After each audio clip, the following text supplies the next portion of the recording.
নমস্কার, welcome back to my channel Panchmeshali Pratima. আজকে আমি আপনাদের দেখাবো কিভাবে খুব সহজে এবং খুব অল্প সময়ে পাকা আমের জুস তৈরি করবেন এবং তার সঙ্গে কি মেশালে একটি অপূর্ব স্বাদের এবং সুগন্ধি জুস পাবেন। তো আমার সবচেয়ে প্রথমে আপনাদের কাছে ছোট্ট রিকোয়েস্ট, আপনারা যারা এখনও আমার চ্যানেলটি সাবস্ক্রাইব করেননি, প্লিজ আমার চ্যানেলটি সাবস্ক্রাইব, লাইক, শেয়ার ও কমেন্ট করবেন এবং আমার পাশে থাকবেন। তো সবার প্রথমেই দেখতে পাচ্ছেন আমি একটি বাটিতে ছোট বড় মিলিয়ে 4টে আম নিয়েছি। তো এই আম 4টে কিন্তু আম্রপালি আম, এবং আম্রপালি আমের এমনি নিজস্বই একটা সেন্ট আছে। তো আমগুলোকে আমি জলের মধ্যে রেখে কিছুক্ষণ ডুবিয়ে রেখে তারপরে আমি হাত দিয়ে ভালো করে ঘষে ঘষে বা করে ভালো করে ধুয়ে নিতে হবে। এমতো অবস্থায় একটা কথা বলি বন্ধুরা, আমি এখানে আম্রপালি আম নিয়েছি ঠিক কথা, কিন্তু আপনারা চাইলে এখানে যে কোনো আমই নিতে পারেন, যে কোনো ধরনের হিমসাগর হোক, ল্যাংড়া হোক, যে আম হোক নিতে পারেন। কিন্তু আমার যেহেতু নিজেদের গাছের আম্রপালি আম ছিল, তাই জন্য সেটা আমি ব্যবহার করেছি। এখন আমি খোসা ছাড়িয়ে ছোট ছোট পিস করে নেব, এবং আমি বিভিন্ন রকমভাবে দেখালাম পিস করাটা। একবার আমি আমটাকে অর্ধেক কেটে ছুরি দিয়ে সেটাকে ক্যাচ ক্যাচ করে কেটে একটু ছোটো ছোটো টুকরো করে এইভাবে দেখুন, এই যে কেটেছি, এইভাবেও করে নিয়ে কাটা যায়। এপাশটাও কেটে নিলাম।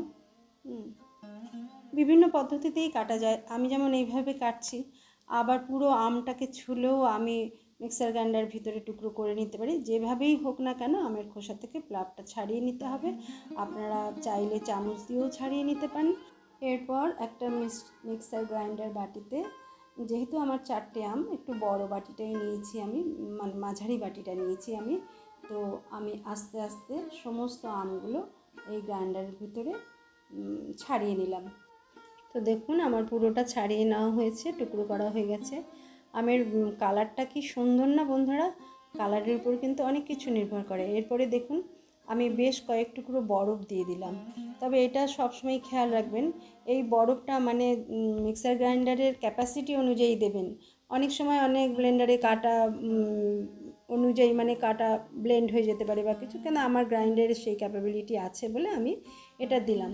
এরপরে আমার ঘরে গুঁড়ো করে রাখা শক্ত যে বিট নুন থাকে, সেই বিট নুন আমি ঘরে গুঁড়ো করে রেখেছি। সেই নুন আমার স্বাদ মতন, যার যার স্বাদ মতন আপনারা 1 চিমটি হোক 2 চিমটি হোক নুন দেবেন, যে যতটা পছন্দ করবেন দেবেন। তবে জুসে তো নুনটা একটু সামান্য কম দেওয়াই ভালো।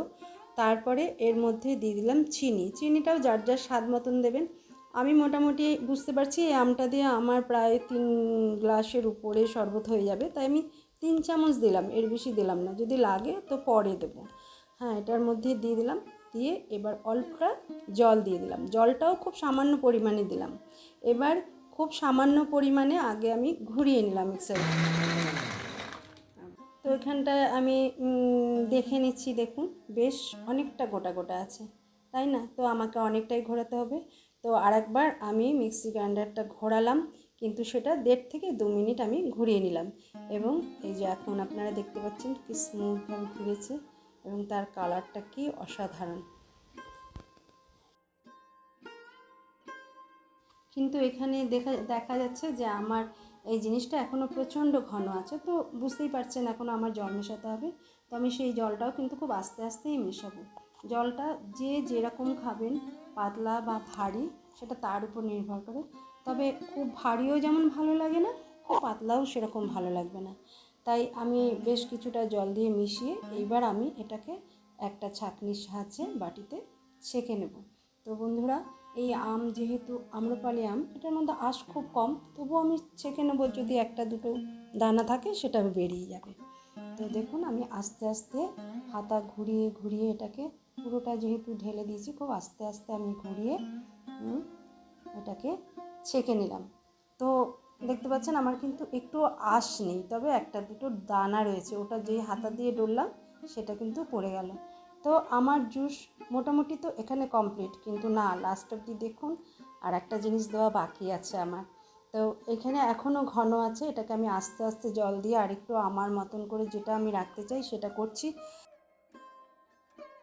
আমার 80% জুস তৈরি হয়ে গেছে, আমি যতটা ঘনত্ব রাখতে চাই সেটা হয়ে গেছে। লাস্টলি রহস্য হচ্ছে এটা, একটা গন্ধলেবুর 1 পিস গন্ধলেবুর যতটা রস হয় সেটা সঙ্গে দিয়ে দেবেন। এটা যে কি অপূর্ব গন্ধ, এটা করে একবার খেয়ে দেখবেন। খেয়ে দেখে ভালো লাগলে অবশ্যই আমাকে কমেন্ট করে জানাবেন। দুর্দান্ত লাগে। তো আমার এখানে 3 গ্লাসের একটু বেশি হয়েছে, খুব সামান্য, কিন্তু 3 গ্লাসই ধরতে পারেন, কেননা পুরো ভরে ভরে দিলে 3 গ্লাস হয়েছে আমার। তো এরপরে আমি এই গ্লাসের উপরেই কিছুটা বরফ দেবো, সেটা নির্ভর করে কে কতটা বরফ খাবেন আপনারা, সেইভাবে বরফ করবেন। দেখুন কি সুন্দর।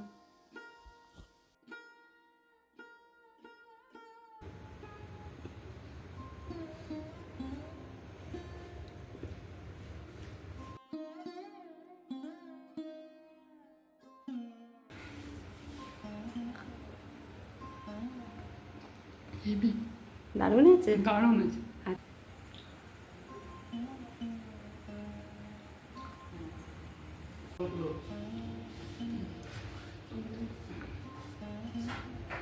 সত্যি লেবুটা দেওয়াতে না দুর্দান্ত হয়েছে। লেবু দিয়ে খেয়ে দেখবেন, খুব ভালো লাগবে। আবার দেখা হবে, টাটা।